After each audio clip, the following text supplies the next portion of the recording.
అందరికీ నమస్కారం.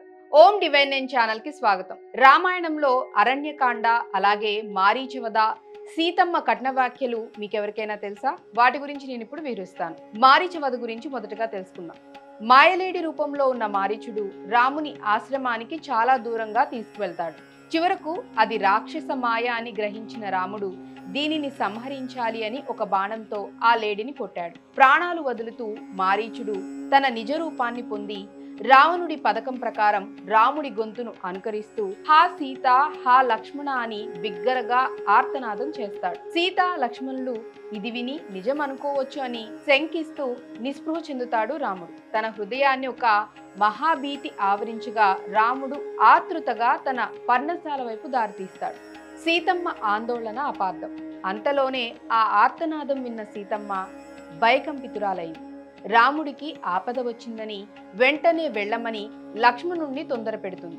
లక్ష్మణుడు అమ్మా, ముల్లోకాలను జయించగల రామునికి ఆపద, అది అసాధ్యం, ఇది రాక్షసమాయ అని నచ్చజెప్పబోయాడు. కానీ ఆందోళనలో ఉన్న సీతమ్మ, లక్ష్మణ, నీకు అన్నపై ప్రేమ లేదు, నాపై ఆశతోనే నువ్వు అతన్ని రక్షించటానికి వెళ్ళటం లేదు. భరతుణ్ణి పంపి వచ్చావా, నీవు మిత్రుని రూపంలో ఉన్న శత్రువువి అని అత్యంత కఠినమైన మాటలు అంది. సీతమ్మ వెక్కి వెక్కి ఏడుస్తూ భయంతో కంపిస్తుండగా లక్ష్మణుడు నిగ్రహించుకోవటానికి ప్రయత్నించాడు. తల్లి, రాముడికి ఎవ్వరూ హాని చేయలేరు అని విశ్వసించు. రాక్షసులు గాని, ఇంద్రుడు కాని, దేవతలందరూ కలిసి అయినా గాని ఆయనకు హాని చేయలేరు. నీవు విన్న కంఠస్వరం మనసు భయపెట్టడం కోసం మారీచుడు పన్నిన కుట్ర అని నాకు గట్టిగా నమ్మకం కలిగింది. నిన్ను సంరక్షిస్తూ ఉండమని రాముడు నాకు ఆజ్ఞ ఇచ్చాడు. అందువల్ల నేను ఇక్కడే ఉండి ఆయన ఆజ్ఞను తలదాల్చక తప్పదు అని బదులిస్తాడు. అప్పుడు సీతాదేవి రాముడి దురదృష్టానికి బాగా ఆనందిస్తున్నావు అని అంటుంది. లేకుంటే అంత నిర్లక్ష్యంగా ఎలా మాట్లాడతావు? నీవు నీ అగ్రజుడికి అణుకువగల సేవకుని మాదిరిగా నటిస్తూ వచ్చావని అంటుంది. ఈ మాటలకు లక్ష్మణుడు నొచ్చుకున్న సీతాదేవికి సర్ది చెప్పే ప్రయత్నం చేస్తాడు.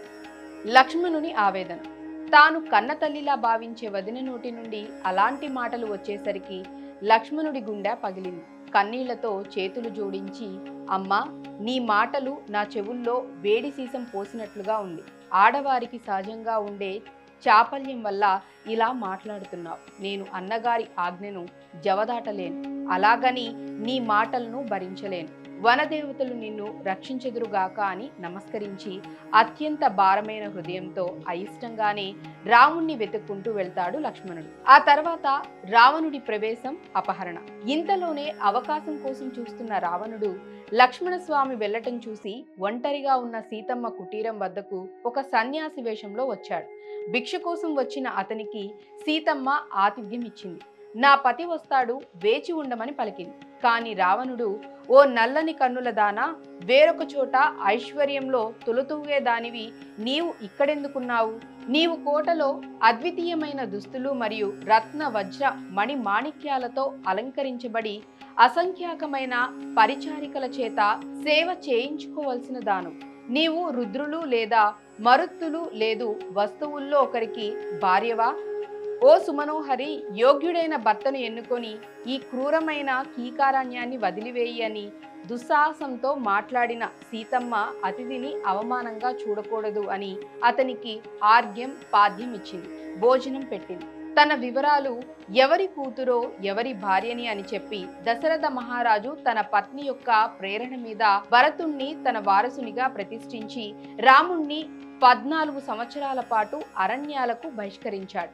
దయచేసి మీ నామధేయం, వంశావళి తెలిపి ఈ దండకారణ్యానికి ఎందుకు వచ్చారో తెలియజేయ కోరుతాను అని పలికి వారిని నిజమైన సన్యాసి అని నమ్మి పూజించింది. కానీ తమ మనోభావాలను ఇక ఏమాత్రం నిగ్రహించుకోలేక రావణుడు తన నిజరూపాన్ని చూపాడు. నేను రాక్షసుల రాజైన రావణుణ్ణి. నా పేరు విన్నంత మాత్రాన గొప్ప దేవతలు సైతం గజగజలాడుతారు. ఇప్పుడు నిన్ను చూశాను గనక ఇక నా అసంఖ్యాకమైన ఇతర భార్యలతో తిరిగి ఎన్నటికీ ఆనందాన్ని పొందలేను. నా ప్రియమైన సీత, నీవు నా పట్టపురాణివి అవ్వాలి. 5000 మంది దాసీజనం నీ ఆజ్ఞల కోసం ఎదురు చూస్తున్నారు. ఈ అరణ్యాన్ని వదిలిపెట్టి లంకా నగరంలోని సుందరమైన ఉద్యానవనాల్లో నాతో కలిసి భోగాలను అనుభవించు అని చెప్తాడు. రావణుని మాటలు విని సీత ఆగ్రహంతో, తిరస్కార భావంతో ఇలా బదులిచ్చింది: పర్వతం వలె సుస్థిరుడు, సాగరం వలె గంభీరుడు, వటవృక్షం మాదిరి ఆశ్రయ ప్రదాత అయిన రామునికి నేను సంపూర్ణంగా అంకితమై ఉన్నాను. రాముడు నర్లలో సింహం వంటివాడు. జంబుకం వంటివాడివైన నీవు సింహిక లాంటి నన్ను చేపట్టగోరుతున్నావు. నీ కళ్ళను సూదితో పొడుచుకుంటావా? ప్రజ్వలించే అగ్నిని నీ వస్త్రంలో మోసుకుపోతావా?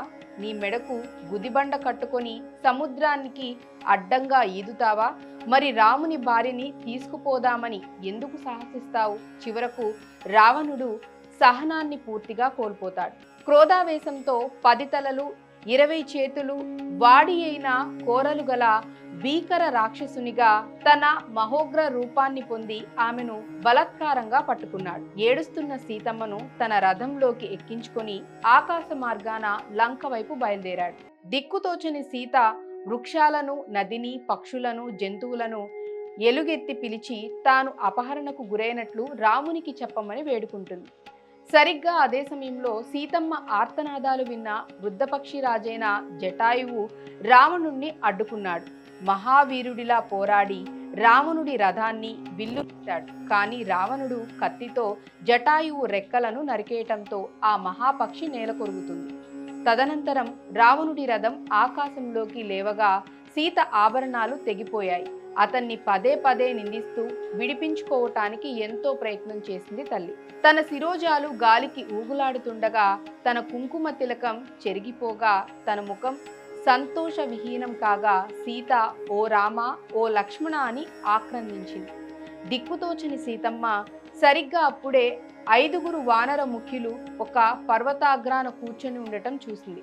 రావణుడు గమనించకుండా తను పట్టు ఉత్తరీయాన్ని, కొన్ని ఆభరణాలను తీసి అరణ్యవాసులు రామునికి సమాచారం అందిస్తారన్న ఆశతో వారి మధ్య పడేలా జారవిడిచింది. వానరులు రెప్పవేయని కన్నులతో చూస్తుండగా రావణుడు సీతను లంక వైపు తీసుకువెళ్ళాడు. సశేషం. ఎంత బలం ఉండనీయండి, ఎంత బలగం ఉండనీయండి, స్త్రీ కంట కన్నీరు పెట్టించిన వాడిని ఆ కన్నీరే అగ్నిజ్వాల వలె మారి బూడిద చేస్తుంది. రావణుడు బ్రహ్మపుత్రుడు, కుబేరునికి సోదరుడు, శివభక్తుడు. కానీ పరస్త్రీ గమనం అనే వ్యసనం వాడిని చరిత్రహీనుడిగా మార్చింది. వ్యసనాలు అదుపు చేసుకోలేకపోతే అవే జీవితాన్ని అంతం చేస్తాయి.